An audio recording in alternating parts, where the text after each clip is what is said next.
রান্নাঘরে সবাইকে স্বাগত। আজকে সোমার রান্নাঘরের তরফ থেকে আমি সোমা চলে এসেছি তোমাদের সবার জন্য একটা শীতকালের স্পেশাল রেসিপি নিয়ে। আর সেটা হলো এই ধনেপাতার রেসিপি। দেখো, ধনেপাতাগুলোকে আমি নিয়ে এসে সুন্দর করে ধুয়ে নিয়েছি আর এরকম গোটা গোটাই রেখেছি। দেখো, তো এই রেসিপিটা করার জন্য আমি এখানে 1 আঁটি ধনেপাতা নিয়েছি। তোমরা তোমাদের প্রয়োজন মতো ইচ্ছে মতো নিয়ে নিতেই পারো। তোমরা কি বুঝতে পারছো আমি কি রেসিপি দেখাতে চলেছি?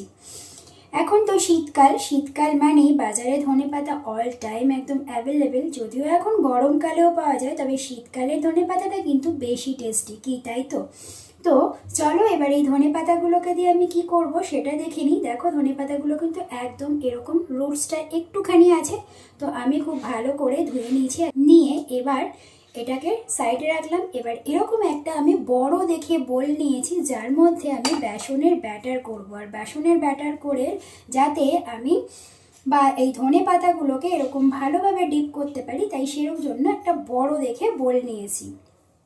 আশা করি তোমরা বুঝতে পেরে গেছো আমি কি বানাবো। হ্যাঁ, ঠিক ধরেছো, আমি এগুলো দিয়ে ধনেপাতার চপ বানাবো, যেটা কিন্তু এই শীতকালে ইভিনিংয়ে স্ন্যাক্স হিসেবে দারুণ লাগে চা বা কফির সাথে। তো চলো ব্যাটারটা বানিয়ে নিই, দেখে নিই ব্যাটারটা কিভাবে আমি রেডি করছি।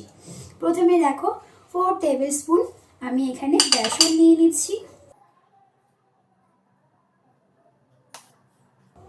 4 টেবিল স্পুন নিয়ে নিলাম বেসনটা। তার সাথে নিয়ে নেব 1 table spoon cornflour. 1 table spoon, এটা টেবিল স্পুন নয়, এটা খুবই ছোট, একদম ছোট। এটা টেবিল স্পুনও নয়, আবার নর্মাল স্পুনও নয়, তার থেকেও ছোট সাইজ। দেখো, একদমই ছোট সাইজ। তো সেই চামচের 1 চামচ নিলাম কর্নফ্লোর। এবার নেব বেকিং সোডা। বেকিং সোডাটা কিন্তু জাস্ট 1 পিঞ্চ, এই দেখো জাস্ট 1 পিঞ্চ। এটা কিন্তু বেশি দিলে টেস্ট কিন্তু একদম তিতো হয়ে যাবে। এটা জাস্ট দেওয়া হয় বড়াটাকে ফোলানোর জন্য। এরপর লাগবে, যেটা দিলে টেস্ট না দিলে টেস্ট হবেই না, সেটা হলো লবণ। দিয়ে দিলাম, আন্দাজ মতো দেবে, যে যেরকম পছন্দ করো। এরপর দেব একটু শুকনো লঙ্কার গুঁড়ো, ঝাল করার জন্য টেস্টটাকে। তারপর দিয়ে দিলাম হলুদ, কালারটা সুন্দর হওয়ার জন্য জাস্ট 1 পিঞ্চ, বেশি না। আর লঙ্কার গুঁড়োটাও কিন্তু যে যার স্বাদ অনুযায়ী দেবে। এরপর দিয়ে দেবো একটুখানি গরম মশলার গুঁড়ো, সুন্দর একটা স্মেল আসবে, টেস্টটাও দারুণ লাগবে। আর তারপর দেব একটু কালো জিরে।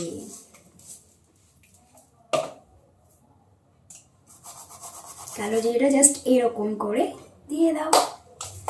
এবার খুব ভালো করে এগুলোকে ফেটিয়ে নেব।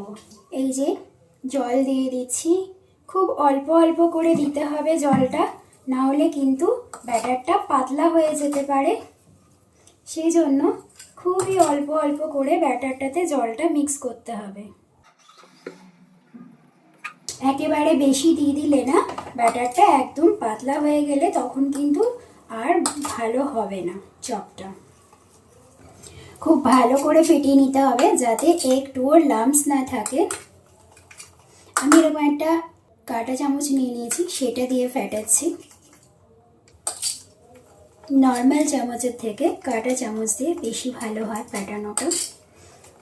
তো দেখো কনসিস্টেন্সি, দেখো দেখেছো, এরকম হবে, না পাতলা না ঘন।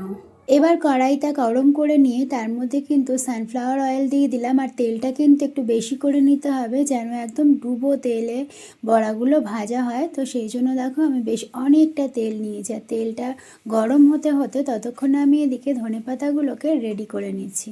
দেখো, এবার ধনেপাতাগুলো যেগুলো একটু বেশি লম্বা পাতা, সেইগুলোকে আমি একটু ছোট ছোট করে নিলাম, তাহলে সাইজটা একটু ছোট হয়ে যাবে। এই দেখো, এবার বেসনের ব্যাটারটার মধ্যে ডিপ করে নিয়ে তারপরে তেলটার টেম্পারেচারটা একটু দেখে নিতে হবে। তেলটা কিন্তু টেম্পারেচারটা যেন একদম বেশি গরম না হয়ে যায়। এরপর দেখো যে এটা পুরোটা কত সুন্দর করে একদম ফুলে গেছে। যেহেতু আমি কর্নফ্লোর দিয়েছি তাই বেশ ক্রাঞ্চি হবে। তো দেখো এটা হয়ে গেছে ফ্রাই করা। এবার এটাকে একদম দেখো গোল্ডেন ব্রাউন করেই কিন্তু ফ্রাই করেছি, একটুও কিন্তু কালারটা চেঞ্জ হয়নি। তো এবার এটা তেলটা ঝাড়িয়ে নিয়ে তুলে নেব। তো এই যে তুলে নিলাম এটা। তো ফাইনালি দেখো আমি সবগুলো ধনেপাতার চপকে এইভাবে ফ্রাই করে নিয়েছি। তো এইবার এইখানে আমি সার্ভ করে দিলাম কাসুন্দির সাথে। তোমরা চাইলে তোমাদের পছন্দ মতো যে কোনো কিছু দিয়েই সার্ভ করতে পারো।